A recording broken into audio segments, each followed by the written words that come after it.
Congratulations on re-election. You fell off backwards. Tell me. Mayor and members of the city council, I thank you for providing me with the time to be before you to comment on the comments the mayor is putting forth in this chamber and in public businesses with the city that's being directed toward the sheriff's office and the way we accept inmates at the Dunklin County Justice Center. He stated Kennett PD has to take inmates to another county for incarceration. That is not totally correct. They do not have to take an inmate to another county. At the time of his comments, I can only find one situation in which they took an inmate to another county. That situation is which involved a parole warrant issued by the state of Missouri for previous experience. We have taken a person with a parole warrant to prison only to be advised that they would not accept the person and we had to bring that person back to the Justice Center. That situation has reoccurred, however, and we have called prior to making a trip to Bonne Terre only to be told that we would not accept the parolee at that time. So they don't accept the inmates and they don't pay for the inmates. Currently, the state of Missouri owes Dunklin County several $100,000 for the incarceration of inmates. We don't look to get that anyway soon. The situation that occurred with the person that was taken to Pemiscot County was on a parole warrant. And after hearing the comments of you, Mr. Mayor, and Chief Wilson, I inquired about the circumstances. We were presented with a parole warrant, and as I learned on November the 6th, Kennett PD got a warrant for resisting arrest. Kennett PD's warrant has since been served. The parole warrant was canceled by the state, as in the past, they did not want to take that inmate back. That subject bond out, and he's currently out on bond as we speak. Having said that, you, Mr. Mayor, and Chief Wilson should be aware that Dunklin County's office is responsible for anywhere between 120 and 140 inmates per day at the present time. It has been through the diligence of the jail staff and entire staff that we've been able to keep the COVID situation out of the jail. You, as much as anyone in this city, should be aware just how dangerous this situation can be with the recent loss of a great police officer, Rick Goes, who, as I understand it, contacted the COVID through the duties as an officer. Your chief has my personal phone number, and he has been informed to contact me anytime he may have a problem. I mentioned here that I've received no phone call from him on this situation that the mayor announced in this body the last time he was here. I have within the past month received calls from Chief Wilson and Officer Philip Caldwell, who I consider to be a good officer and a superior and a supervisor for Kennett PD, who has requested my assistance in incarcerating individuals and assisting with persons who have had mental health issues. I do not know of a time, again, I do not know of a time that I have not honored Chief Wilson's request or that of Philip Caldwell. I might add here that Philip Caldwell has never complained.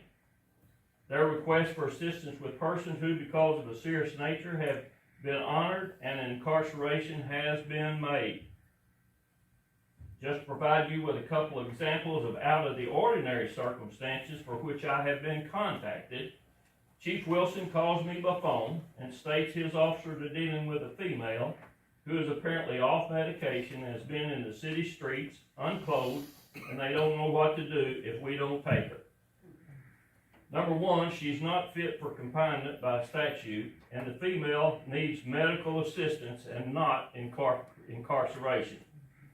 The proper steps to take in that situation is for Kennett PD to contact MOCARS, get the person evaluated, and if the person is determined to need medical attention, MOCAR files a report with a Division III judge, and an order is issued to the sheriff's office authorizing our office to transport to a medical facility. We do that quite often. The chief was informed if further assistance is needed to get back with me. I received a second phone call from the chief stating that he did not get the situation resolved. I told him I would assist if they would bring her to the Justice Center where we could discuss her situation. He, with the assistance of a female officer, brought her to the Justice Center, Sallyport, where I asked my staff to provide her with clothing, which was done. I talked with the female and explained that she needed help. She's been through this situation before. We've taken her before to different places. She was informed by me that she could receive medical attention, or we would request through the courts in order to obtain medical attention. She agreed for medical attention. An ambulance was called and she was transported to Paragould. The ambulance personnel requested an officer ride on the ambulance, and after a discussion with the ambulance personnel, it was agreed they would be content if an officer that would follow them to the Paragould Hospital. The Kennett PD female officer followed the ambulance to Paragould Hospital without incident. The lady got proper treatment. She didn't need to be incarcerated. No way should she have been incarcerated out here. I have another example where I received a call from Chief Wilson stating one of his officers had been requested to accompany an ambulance personnel to Dexter Hospital with a person they were transporting from Kennett. He stated he did not have the personnel to go to Dexter to pick up his officer. He was informed at that time, that was approximately 8 or 8:30 at night. I asked if the officer could not ride back with the ambulance, and the chief's comment was, if the ambulance personnel had another call when returning to Kennett, that officer would be stuck with them. I had one deputy on duty to cover the entire county, and I did not ask the chief how many officers he had working. I informed the chief that I would see that his officer got back to Kennett, and I personally went to Dexter and picked up Officer Brandon Perkins and brought him back to Kennett. Over the past 24 years, I've always had a good working relationship with police, chiefs, and mayors. We have in most cases been able to work out any differences. And quite honestly, I don't recall any real differences we have. But we should be doing it without name calling and bad mouthing each other. Your chief has been told on several occasions to contact me if he has a problem. The mayor mentioned his comments to the city council that Kennett officers are being put in danger by having to transport out of county. We at the sheriff's office are all aware of the danger of transporting individuals, as we're faced with that task most every day of the week. In fact, anytime an officer is on duty in this day and time, he can face many dangers. Many times those individuals are transporting are the very ones that are committing crimes in the city of Kennett, and if sentenced to prison or if taken to a medical facility, we're the ones to transport. Our transports can involve anywhere from 1 to possibly 12 to 15 inmates at a time. So we are well aware of transport safety. If it is the decision of the chief and the mayor to take your arrestees to another county, so be it.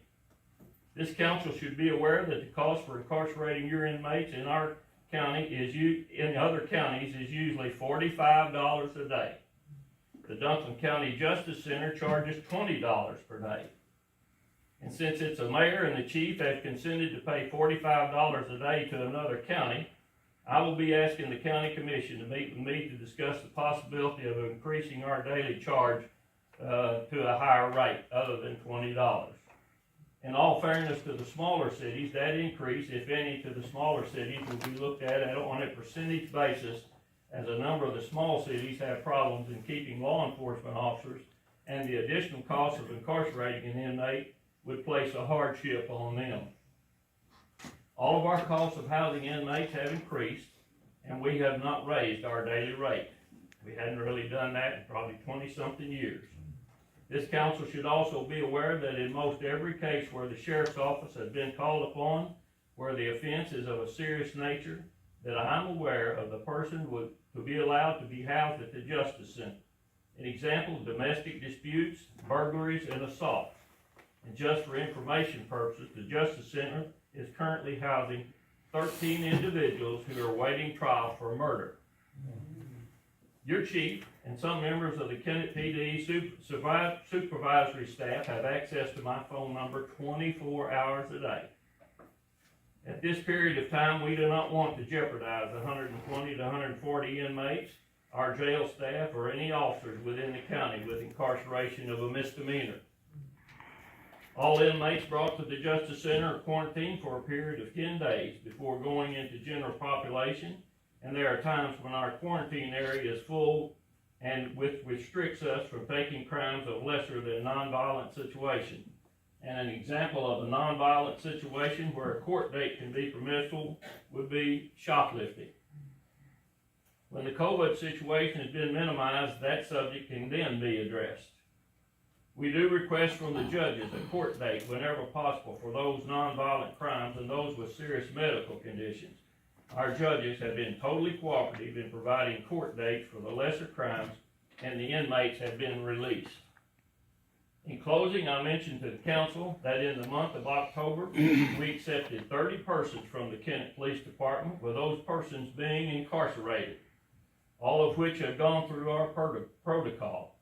We have protocol for accepting individuals just as the stores, the hospitals, the doctor's office, and the restaurants do. If any of you have family members in a nursing home, or if you've had a family member in the hospital recently, you know exactly what I'm talking about. We do provide the inmates with video visitation where they have the ability to communicate with their family over the internet, and they have the capabilities to make phone calls. I myself have been refused my medical appointment, not because I did not conform to the protocol, but because my office was in a correctional facility. It is my intent to continue to cooperate fully with the cities, with the county in regard to housing inmates. We have a protocol to follow, and we'll continue to do so for the safety not only for my personnel, but also for the safety of all the officers in the county and the inmates.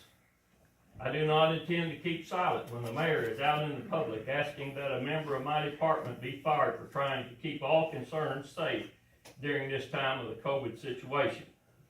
Mr. Mayor, you have asked county officials and members of this community the following questions, and I want to address them. Who is the sheriff responsible to, and who is above him? And who can fire the chief deputy? And I want to answer those questions directly to you. If you had come to me, I would have told you. Number one, I'm elected by the people of Dunklin County, just as you're elected by the citizens of Kennett. I've been elected for the past 24 years. I, like you, can be removed from office by the vote of the people. That's called an election. You and I serve at the will of the people, and I'm surprised that you did not know that. And I'm also the person responsible for hiring Chief Deputy Corner, and I have no intentions of firing him. I hope this answers your questions, and if you have additional questions, you know where my office is located, and you're welcome to come to the office to discuss any questions you have.